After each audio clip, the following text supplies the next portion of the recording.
Assalamualaikum warahmatullahi wabarakatuh. Nama saya Ade Arbinsya. Saya dari Fakultas Informatika PJJ atau Pembelajaran Jarak Jauh. Untuk kelasnya 46, angkatannya untuk angkatan 46021. Saya di sini akan menjelaskan materi tentang yaitu akhlak, ukhuwah dan tasamuah. Untuk penjelasan terlebih dahulu saya akan menerangkan yaitu apa sih pengertian akhlak. Akhlak berasal dari bahasa Arab,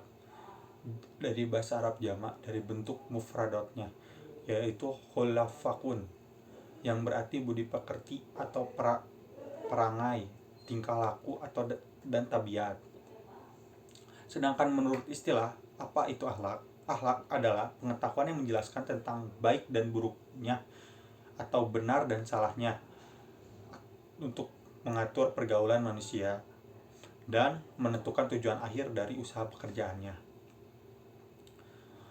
Di sini pengertian ukhuwah yaitu ukhuwah berasal dari bahasa Arab dengan bentuk kata dasarnya masdar. Akhu yang berarti saudara, termasuk di dalamnya saudara sekandung, saudara seayah, saudara seibu, atau saudara seuyunan atau sesusunan. Ukhuwah merupakan salah satu ajaran Islam yang mengenai konsep persaudaraan. Dalam Islam, ajaran ukhuwah bermakna suatu ikatan persaudaraan antara dua orang lebih berdasarkan keimanan yang sama. Ingat, harus sama ya. Kesepakatan atas pemahaman serta pembelaan kepada Islam sebagai agama yang diridhoi Allah Subhanahu wa taala. Lanjut ke penjelasan tentang tasamuh. Tasamuh berasal dari bahasa Arab yang artinya hati yang berlapang dada atau hati dan lapang dada. Menurut istilah, tasamuh adalah saling menghormati dan menghargai antara manusia dengan manusia yang lainnya. Jadi kita harus menghargai pendapat atau apa yang dijelaskan oleh orang lain terhadap kita. Nah, dapat disimpulkan tasamuh ialah akhlak yang sangat terpuji, akhlak yang dalam pergaulan di mana ada saling rasa menghormati satu sama lain, yang masih ada batas-batas yang digariskan oleh ajaran agama Islam. Lanjut ke pengertian. Sekarang lanjut ke jelaskan atau macam-macam yang ada di akhlak, ukhuwah dan tasamuh. Akhlak ada dibagi menjadi dua, yaitu ada akhlak mahmudah dan akhlak mazmumah. Untuk akhlak mahmudah atau disebut akhlak terpuji, yaitu ada dan juga akhlak karimah. Jadi ada akhlak yang dibagi menjadi dua sifat, yaitu akhlak mahmudah dan akhlak karimah. Yang dimaksud dengan akhlak terpuji adalah akhlak yang segala macam sikap dan tingkah lakunya yaitu baik dan terpuji. Akhlak ini akan dilahirkan oleh sifat-sifat mahmudah yang terpendam dalam jiwa manusia. Jadi akhlak tersebut tuh sudah ada di dalam diri kita yang akan nanti juga timbul gitu. Berakhlak terpuji artinya menghilangkan semua adat, kebiasaan yang tercela yang sudah digariskan dalam agama Islam serta menjauhkan diri dari perbuatan tercela tersebut. Kemudian membiasakan adat kebiasaan melakukan dan mencintainya. Jadi kita harus melakukan akhlak yang baik dan menjauhi yang merupakan yang menurut kita itu akhlaknya tercela, dan membiasakan kebiasaan yang baik. Nah, itu akan menjadi hal yang terbiasa dari diri kita dan harus melakukannya dan dengan cinta atau dengan penuh kasih. Lanjut ke akhlak mazmunah. Akhlak mazmunah atau akhlak tercela atau akhlak syai'ah atau akhlak yang jelek yang ada di dalam diri kita, menurut Imam Al-Ghazali, akhlak yang tercela ini dikenal dengan sifat-sifat mukhlihat, yakni segala tingkah laku manusia dapat membawa kepada kebinasaan dan kehancuran diri yang tentu saja bertentangan dengan fitrahnya untuk selalu mengarah kepada kebaikan. Jadi ketika melakukan akhlak tersebut atau melakukan akhlak tersebut yang menurut Islam itu jelek atau menurut kita lah itu jelek, itu nanti ada saatnya kita tuh tidak bisa melakukan akhlak yang baik tersebut. Misalnya contoh kita yang biasanya kita memberi karena kita melakukan akhlak yang jelek. Ketika kita biasanya memberi, kita membuat akhlak yang jelek, kita pelit, itu bisa keterusan pelitnya. Jadi jangan sampai melakukan akhlak yang jelek lah. Terus yang kedua, ada akhlak yang berdasarkan objek. Kalau yang tadi itu dua itu tuh yang berdasarkan sifat dari diri kita. Kalau sekarang berdasarkan objek. Akhlak yang terhadap Allah Subhanahu wa taala yang pertama ada 3. Akhlak terhadap Allah Subhanahu wa taala, ada akhlak sebagai orang tua, ada akhlak terhadap sesama manusia. Untuk akhlak yang terhadap Allah Subhanahu wa taala, manusia diberikan kesempurnaan dan kelebihan dibandingkan dengan makhluk yang lain. Manusia juga diberikan akal dan pikiran, perasaan dan nafsu, sehingga seharusnya memiliki akhlak yang baik terhadap Allah Subhanahu wa taala. Jadi kita harus bersyukur yang diberikan Allah Subhanahu wa taala itu akhlak-akhlak yang menurut kita tuh sangat baik untuk dilakukannya untuk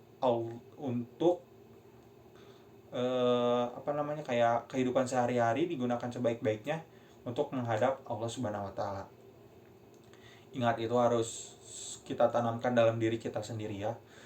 Yang kedua itu ada akhlak sebagai orang tua. Ada tentu anak menjadi amanah yang dititipkan Allah Subhanahu wa taala, jelas.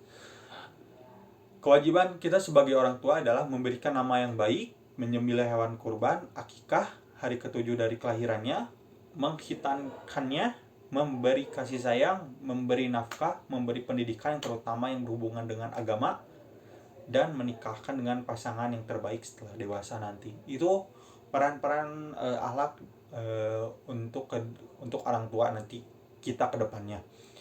Ada yang memberi nama baik, jelas nama baiknya yang tergantung dengan sifatnya juga.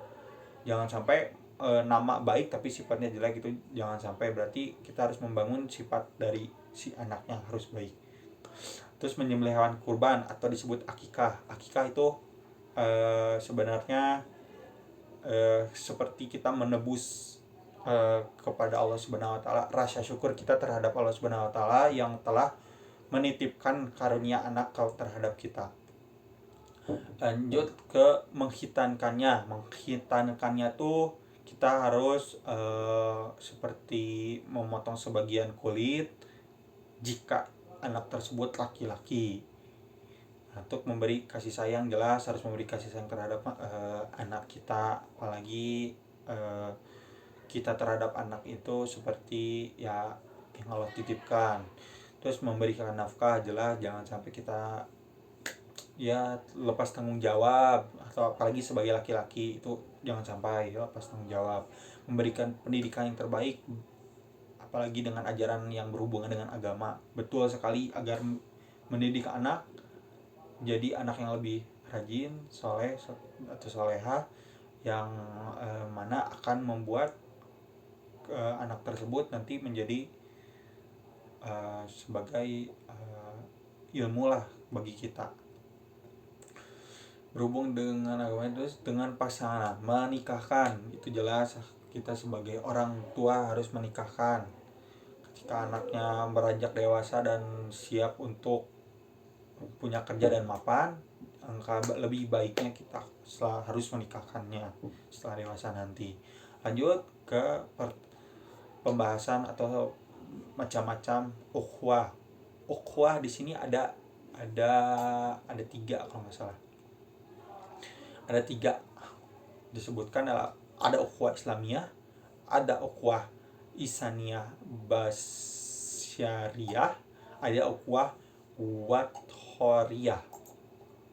Di sini ada ukhuwah Islamiyah. Dijelaskan bahwa ukhuwah Islamiyah itu adalah persaudaraan yang berlaku antara sesama umat Islam yang dikaitkan oleh akidah dan keimanan atau keimanan tanpa perbedaan golongan, apalagi akidahnya sama.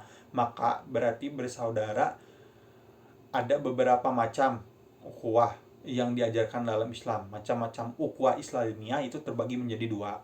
Ada ukhuwah ubudiyah, ada tiga berarti. Ada ukhuwah ubudiyah, ada ukhuwah wataniyah wa an-nasab, dan ukhuwah fidina al-Islam. Fidin al-Islam. Ukhuwah ubudiyah adalah persaudaraan antara sesama makhluk Allah Subhanahu wa taala. Jenis ukhuwah ini termasuk pada binatang, pada tumbuhan. Ukhuwah insaniyah. Ukhuwah insaniyah artinya ada 4 berarti. Ada ukhuwah insaniyah berarti. Ukhuwah insaniyah adalah ukhuwah yang artinya seluruh umat manusia berarti bersaudara. Karena mereka semua berasal dari seorang ayah dan ibu, yaitu Adam dan Hawa. Berarti ada 4 ya guys, ingat. Ada ukhuwah insaniyah. Lanjut ke ukhuwah wataniyah wan an-nasab. Ukhuwah wataniyah wan nasab adalah persaudaraan dalam keturunan dan kebangsaan.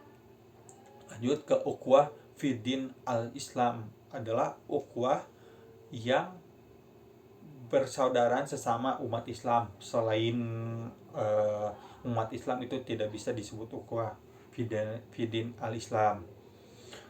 Untuk selanjutnya yang kedua itu ada ukhuwah insaniyah basyariyah. Ukhuwah ini artinya adalah persaudaraan yang berlaku kepada manusia secara universal tanpa melihat ras, ya guys, berarti tanpa melihat ras, agama, suku, aspek-aspek khusus lainnya. Jadi yang kita harus menerapkan ukhuwah ini, yaitu dengan toleransi sesama umat, berarti sesama umat manusia. Nah, jadi kita tuh tidak bisa membeda-bedakan, tidak boleh membeda-bedakan ras, agamanya, sukunya, atau aspek-aspek khusus yang lainnya. Lanjut ke ukhuwah wathoniyah, yaitu ukhuwah yang persaudaraan yang diikat dari jiwa nasional tanpa membedakan agama, suku, kulit, dan istiadat dan aspek-aspek lainnya. Semua itu perlu dijalinkan karena kita sesama satu bangsa, itu Indonesia. Ingat, kita tuh satu Indonesia, satu bangsa, satu negara. Itu kita harus menjalin namanya ukhuwah wathoniyah. Jangan sampai kita ada perpecahan di antara kita sesama bangsa Indonesia. Tuh, ingat. Lanjut ke ukhuwah udah beres, berarti lanjut ke penjelasan tasamuh. Tasamuh antara tasamuh atau macam-macam tasamuh itu ada 2 berarti. Ya, ada 2, yaitu ada tasamuh antara manusia muslim, terus ada tasamuh terhadap non muslim. Untuk penjelasan atau macam-macam tasamuh yang sesama muslim itu seperti kita harus saling tolong menolong terhadap sesama muslim, jelas. Saling menghargai sesama muslim, jelas. Untuk saling menyayangi, jelas. Untuk menjauhkan segala kecurigaan, tidak boleh yang namanya kita mencurigai sesama umat muslim, apalagi umat muslim ya, itu jelas. Jangan, kita harus berpositif thinking terus. Terus ada di sini saling tolong menolong, udah.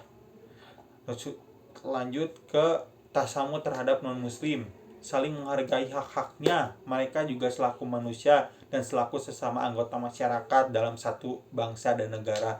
Sedangkan toleransi dalam agama, dengan tegas Tuhan dalam firman-Nya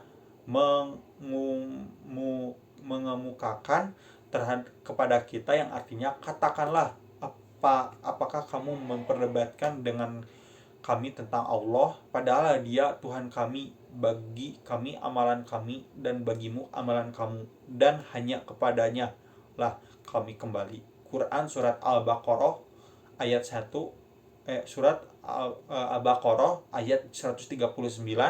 Dan jangan juga dalam surat Al-Kafirun Allah berfirman, yang artinya katakanlah hai manusia kafir, aku tidak menyembah apa yang kamu sembah dan kamu menyembah apa yang kami sembah, dan seterusnya. Quran surat Al-Kafirun ayat 1 sampai 6. Jadi menjelaskan bahwa kita tuh sesuatu umat manusia yang harus saling menghargai, saling menghormati, dan saling pokoknya toleransi terhadap agama lain itu harus tertanam dalam diri kita. Jangan sampai kita menamakannya tuh menjelek-jelekan agama lain, apalagi agama kita sendiri. Kita harus menanamkan tasamu, akhlak, dan ukhuwah dalam diri kita sendiri. Cukup sekian video dari saya, Derwinsyah. Mohon maaf bila ada kesalahan kata. Wassalamualaikum warahmatullahi wabarakatuh.